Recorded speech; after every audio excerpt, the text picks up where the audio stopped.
بسم اللہ الرحمن الرحیم نحمدہ ونصلی علی رسولہ الکریم۔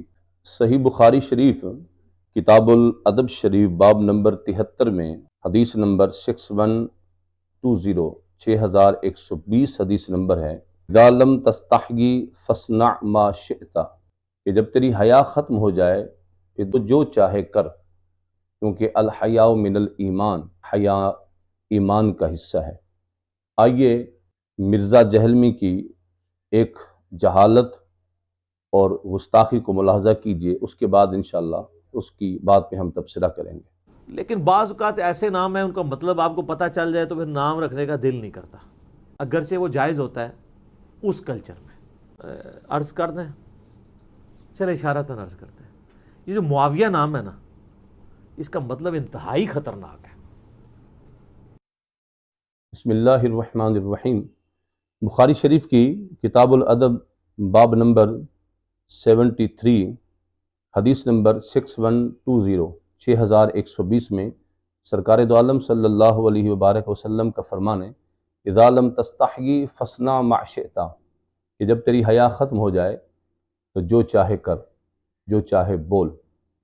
مرزا جہلمی بالکل اس حدیث کا مصداق ہے کہ جب حیا ختم ہو جائے تو انسان جو چاہے بولے۔ صحابہ رسول سیدنا امیر معاویہ رضی اللہ تعالیٰ عنہ کے نام کا جو یہ معنی بیان کرنا چاہ رہا تھا، یقیناً وہ اہل علم سے مخفی نہیں ہے۔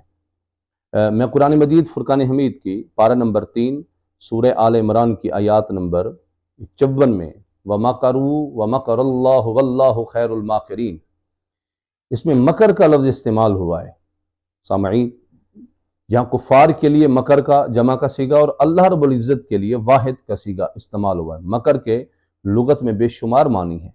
آپ جب مکر کا معنی دیکھیں گے، فریب، دھوکہ، دغا، چال، ایک اس کا معنی تدبیر بھی ہے، بہت سارے معنی اور بھی ہو سکتے ہیں، لیکن جب آپ مکر کا لفظ کا معنی کفار کے لیے استعمال کریں گے، چاہے آپ دغا کر دیں، چاہے آپ فریب کر دیں، چاہے آپ دھوکہ کر دیں، چاہے آپ چال کر دیں، لیکن جب بارگاہ الوہیت کا معاملہ ہوگا، اللہ تعالیٰ کی ذات کے لیے جب کوئی لفظ استعمال کیا جائے تو اس کا معنی سوچ سمجھ کے کرنا ہوگا۔ اب وہاں کوئی بھی اہل ایمان چال، دھگا، دھوکہ، فریب معنی اللہ کے لیے استعمال نہیں کر سکتا، وہ تدبیر ہی کرے گا۔ ایسے ہی قرآن مجید فرقان حمید پارہ نمبر 29 سورہ جن آیات نمبر 3 میں ارشاد باری تعالیٰ ہے وَأَنَّهُ تَعَالَى جَدُّ رَبِّنَا مَا اتَّخَذَ صَاحِبَةً وَلَا وَلَدًا، یا جد کا لفظ اللہ رب العزت کے لیے استعمال ہوا ہے۔ جد کے لغت میں بہت ساری معنی ہیں، عموماً ہمارے ہاں جدن، جدتن، دادا، نانا، پردادا، پڑنانا، دادی، نانی، پردادی، پڑنانی استعمال ہوتا ہے، لیکن کوئی بھی شخص اللہ تعالیٰ کے لیے یہ رشتہ ثابت نہیں کرے گا۔ اللہ تعالیٰ ان چیزوں سے پاک ہے۔ لم یلد ولم یولد ہمارے سامنے سورہ اخلاص۔ تو اب اس کا صرف جد کا معنی یہ نہیں بنتا، جد کے بہت سارے معنی ہیں۔ جب آپ نے لغت کو دیکھا تو اس میں جد کا ایک معنی عظمت بھی تھا، جد کا ایک معنی بزرگی بھی تھا، جد کا ایک معنی شان بھی تھا۔ تو یقیناً کوئی بھی اہل ایمان، اہل علم شخص جب اللہ تعالیٰ کے لیے جد کے معنی، لفظ کا معنی کرے گا تو وہ عظمت کرے گا، وہ شان کرے گا۔ اب معاویہ لفظ کے بے شمار معنی ہیں، لیکن خبیث گمان خبیث دل میں پیدا ہوتا ہے، کیونکہ انسان کے عقیدے کی جو عکاسی وہ انسان کی زبان کرتی ہے، دل کی جو بھڑاس ہے، دل کی جو کالک ہے، وہ انسان کی زبان پہ آتی ہے، کیونکہ یہ شخص صحابہ کرام کے بغض میں اتنی حد تک گزر چکا ہے کہ یہ نسبت رسول کا ادب کیے بغیر بے دھڑک، بے حیانہ اور یقیناً گستاخانہ جملے بول دیتا ہے۔ معاویہ کے بہت ساری معنی ہیں، آپ لغت کو اٹھائیں، بھائی آپ المجد کو اٹھا لیں، لفظ مولا ہے، 21 معنی، تو اس کو صاحب مجد نہ لکھیں۔ آپ تاج العروس میں جائیں یا لسان العرب میں جائیں، سینکڑوں معنی آپ کو ملیں گے، لیکن کون سا معنی کہاں فٹ کرنا ہے یہ اہل علم جانتے ہیں۔ مولا کا معنی محبوب بھی ہے، ساتھی بھی ہے، مددگار بھی ہے، مولا کا معنی غلام بھی ہے، لیکن جب ہم کہیں گے مولا علی تو وہاں لفظ مولا کا معنی غلام تو نہیں ہوگا، وہ تو محبوب کیا جائے گا، مددگار کیا جائے گا، آقا کیا جائے گا۔ تو یہ اہل علم سے بات مخفی نہیں ہے۔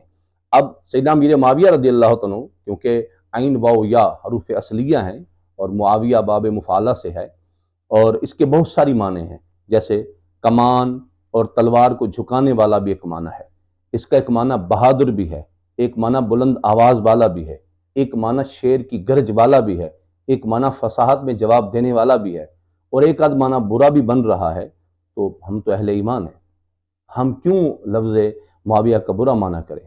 اس کی وجہ یہ ہے نا، ہمارے پاس دلیل ہے، صحیح بخاری شریف بلکہ جامع ترمذی باب الادب جلد نمبر 5 میں صفحہ نمبر 135 پہ نبی کریم علیہ الصلوۃ والسلام ان النبی صلی اللہ علیہ وسلم کانا یغیر الاسم القبیحہ، کہ نبی کریم علیہ السلام جب بھی کوئی برا نام دیکھتے جس کا معنی برا بنتا، حضور اس کا نام تبدیل کر دیتے تھے۔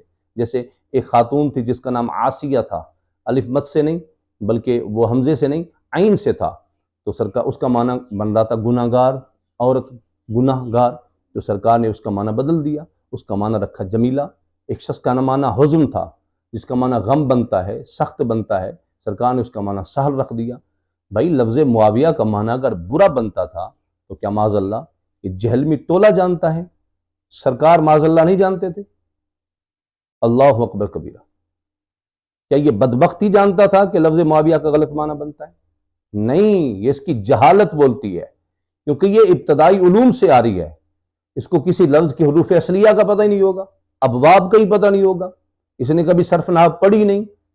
آپ اس سے سادہ ہی کبھی پوچھ لیں، کبھی بائی فیس آپ گفتگو اس کی کریں، نہیں یہ آنا ہی نہیں چاہے گا، علماء سے گفتگو ہی نہیں کرنا چاہتا یہ، کیونکہ اس کو پتہ ہے میری ساری علمی حیثیت کھل جائے گی۔ اب علماء تو رکھیں گے آگے چیزیں، اصول رکھیں گے، اسماء و رجال پڑھیں گے، تو اس لیے لفظ معاویہ کا معنی میں نے آپ کو یہ معنی بیان کر دیں، ان میں سے جو معنی کر دیں آپ موقع مناسبت سے سیاق و سباق کو دیکھ کر آپ معنی کر سکتے ہیں۔ اگر برا معنی ہوتا تو حضور بدل دیتے، لیکن حضور نے نہیں بدلا۔ مولا کائنات نے لفظ معاویہ کا کبھی برا معنی نہیں لیا، امام حسن پاک نے کبھی لفظ معاویہ کا برا معنی نہیں لیا، سیدنا امام حسین نے کبھی لفظ معاویہ کا معنی برا نہیں لیا۔ کیا جہلمی ٹولہ ان سے زیادہ علم رکھتا ہے؟ جن کو باب العلم کہا گیا، انا مدینۃ العلم وعلی بابھا، انا دار الحکمت وعلی بابھا، من اراد العلم فلیأت الباب۔ وہ ہستی مولا کائنات، بڑے آپس میں اختلافات رہے ہیں، آپس میں ناراضگی جزوی وقتی طور پہ رہی ہے بشری تقاضے سے، لیکن کبھی لفظ معاویہ کا برا معنی تو نہیں لیا۔ کہیں کہیں بہترین صحیح سند کے ساتھ اس طرح کا کوئی ثبوت نہیں ہے، اور اس بدبخت کو اتنا صدیوں کے بعد یاد آیا کہ لفظ معاویہ کا کیا معنی بنتا ہے۔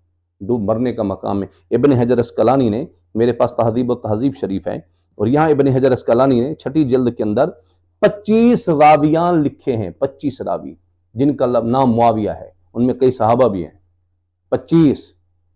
جی آپ کی اطلاع کے لیے عرض ہے، 25 راویان ہیں جن کا نام معاویہ ہے۔